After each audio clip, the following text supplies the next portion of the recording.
Aproveitando que nós estamos nesse assunto que é importante, que faz muita gente ter dúvidas sobre a interpretação, quais são os direitos, os deveres? Como assim, se a pessoa está presa, mas ela tem direitos? Tem, sim senhor, sim senhora. A gente tem agora uma conversa bem importante com o advogado criminalista Pier Paolo Bottini, que é professor de Direito Penal da USP, é um dos advogados mais importantes do país. Então eu agradeço a gentileza, viu, Pier Paolo, de conversar com a gente aqui no Live CNN. Bem-vindo.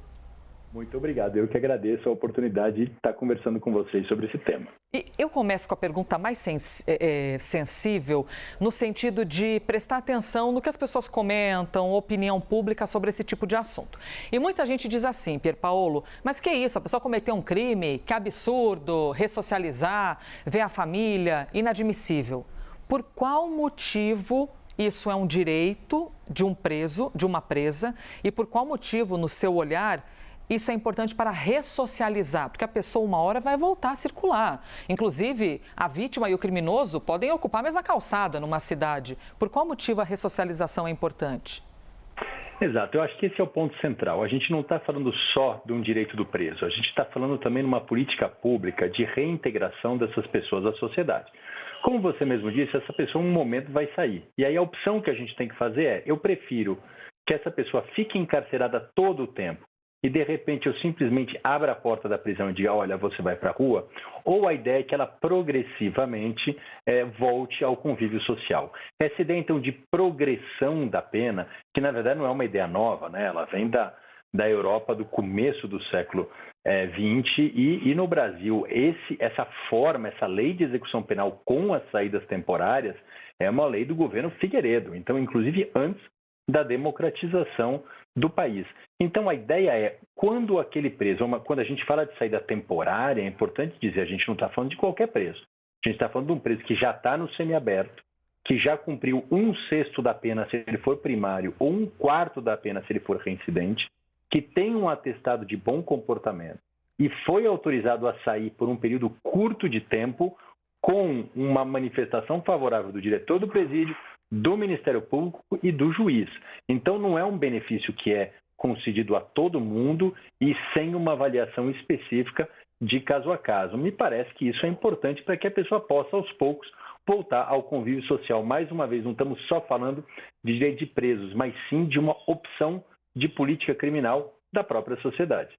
Muito importante esse detalhe que o professor nos conta, de que saída temporária é só para quem tem, entre tantas coisas, atestado de bom comportamento, né? Então, isso acaba pautando também essa possibilidade, esse direito. Professor, Juliana Lopes também está com a gente aqui, nossa analista, para fazer-te perguntas. Oi, professor, boa tarde, muito obrigada pela participação do senhor. Tem uma discussão nesse momento que, apesar do presidente Lula ter vetado esse trecho que proibiria, né, a saída, então, para a ressocialização desses presos, tem uma discussão no Congresso Nacional de derrubar isso, ou seja, voltar ali para o ponto inicial dessa discussão, que é proibir a saidinha. E também tem uma discussão técnica sobre como isso poderia prejudicar ali a vida dos presos e também provocar até rebeliões, quem sabe. Qual que é o caminho negativo, né, se isso de fato acontecer, que o senhor enxerga a partir da derrubada do veto do presidente, se de fato isso acontecer?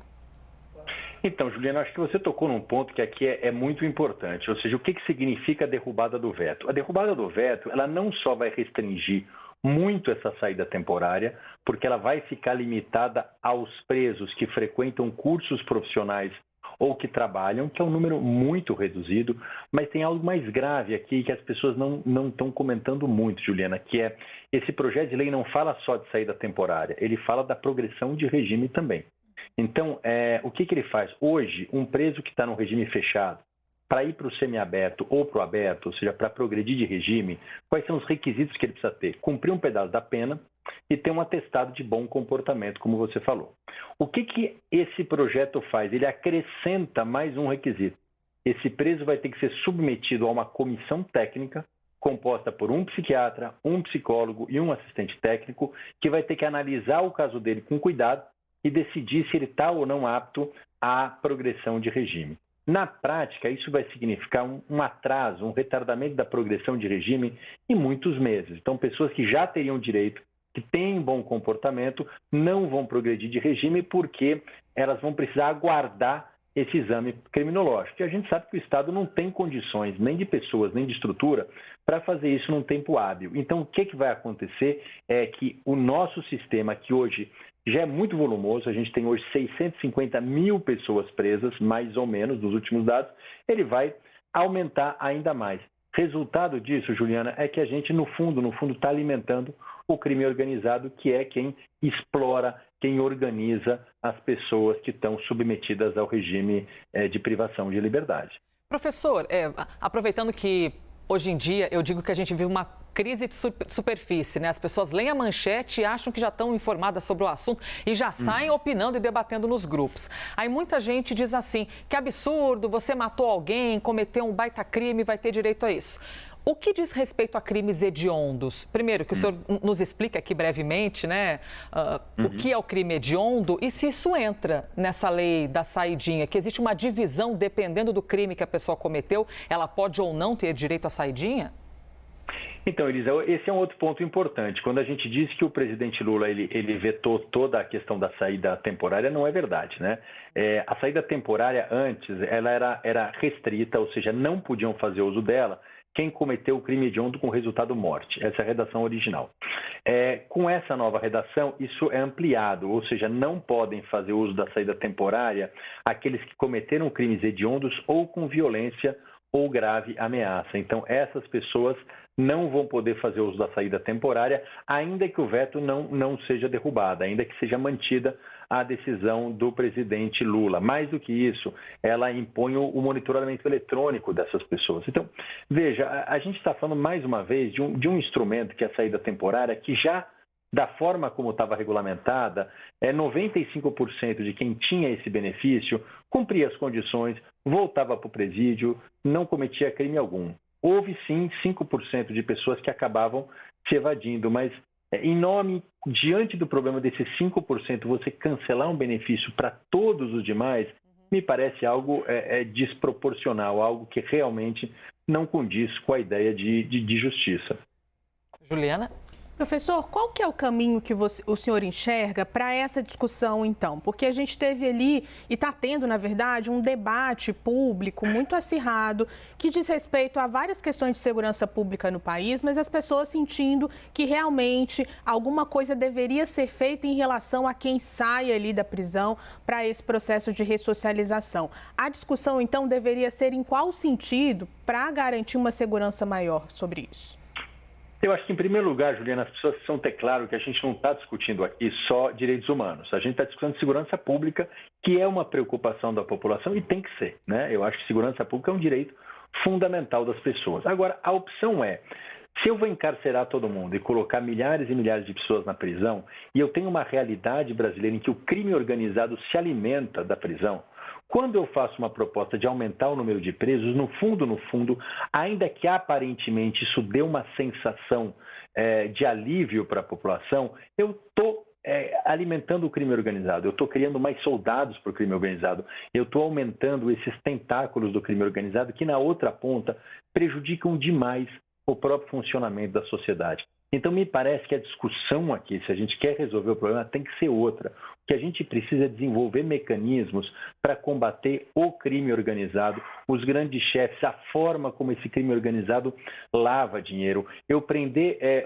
um pequeno traficante, uma pessoa que cometeu um pequeno furto, colocar essa pessoa no sistema, não dar direito a uma saída temporária, eu só estou transformando essa pessoa num membro de uma organização criminosa. Então, mais uma vez, para além da questão dos direitos humanos, o que a gente está discutindo é se eu quero ou não quero alimentar organizações como o PCC. Então, acho que a discussão tem que ser um pouco mais séria, um pouco mais profunda, que especialistas sejam ouvidos para que a gente possa ter instrumentos legislativos, como, por exemplo, ampliar o confisco de bens das organizações criminosas, organizar o sistema de inteligência, de investigação, porque a maior forma de combater essas organizações é identificar onde estão os seus recursos. Isso é fundamental para a segurança pública. Pois é, e se você corta o recurso, você acaba deixando de mãos amarradas, né, parte desse crime. Muito importante ouvir o professor. Professor, nós somos um dos países que mais prendem no planeta. E também somos, no mesmo momento, na mesma medida quase, um dos países de maior criminalidade, né? A quantidade de gente que morre que é assaltada, o que está a cidade de São Paulo é uma loucura. Tem muito estudo que traz um olhar crítico muito importante em cima de será que a punição da maneira que é correta? Tem até um podcast que é maravilhoso chamado Crime e Castigo, do pessoal da Rádio Novelo, que é um negócio incrível, que eles falam sobre muitos casos, de até que ponto esse tipo de punição compensa. Eu quero te ouvir, por favor, sobre isso, porque se a gente é um dos que mais prendem e, ao mesmo tempo, a nossa criminalidade é altíssima, onde que a gente está errando?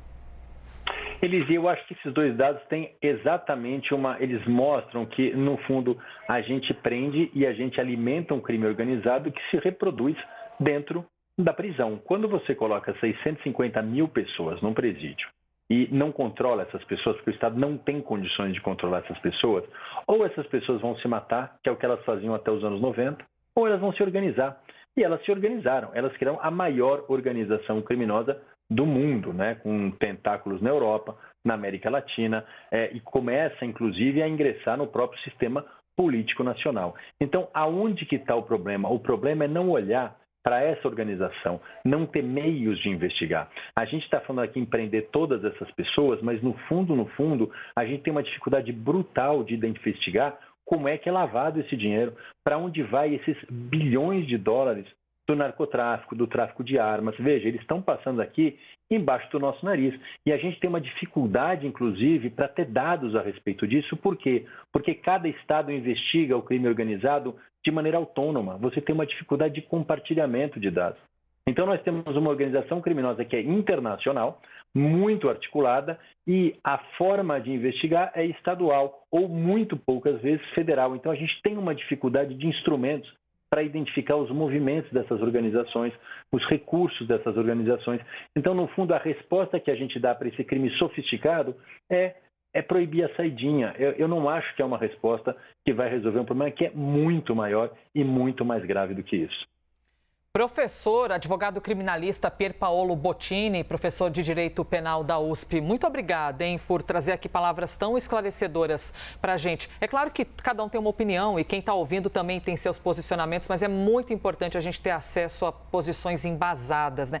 Informação, conhecimento, para a gente sair do raso. Professor, muito obrigada. Obrigado, Elisa. Obrigado, Juliana. Obrigado a todas e a todos que estão nos assistindo. Muito obrigada. 11h16.